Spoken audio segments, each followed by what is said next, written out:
legal counsel ni dating Pangulong Duterte na si Attorney Medialdia isinugod sa ospital.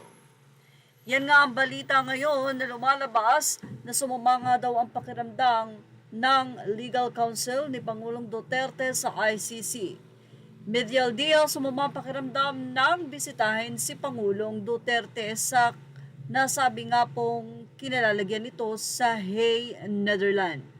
Kinumpirma ng Philippine Embassy officials na nakabase sa The Hague, Netherlands na sumama ang pakiramdam ni dating Executive Secretary Salvador Medialdia.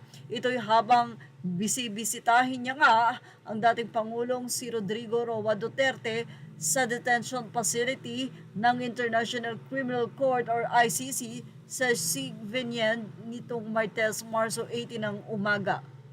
Si Attorney Salvador Medialdia ay nagpunta sa ICC Detention Center nitong maaga ng March 18 para sa kanyang scheduled visit para bisitahin nga ang dating Pangulong si Duterte.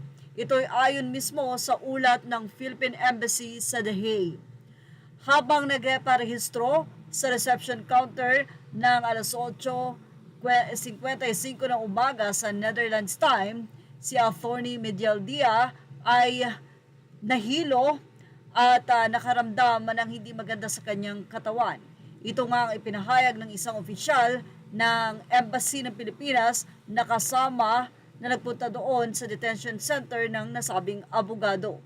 Agad-agad naman na kumuha ng medical attention para ma-provide ang nasabi nga pong center medic upang matignan agad-agad at mabigyan ng treatment si Medialdia.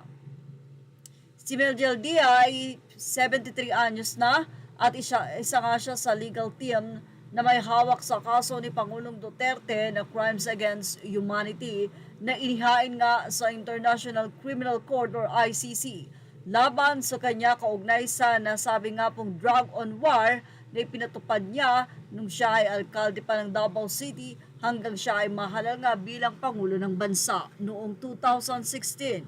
Sinabi rin ng embassy na officials na sinamahan ni Senator Robin Padilla si Medialdia nang isakay ito sa ambulansya upang dalhin sa isang ospital sa The Hague para maisailalim ito sa medical treatment.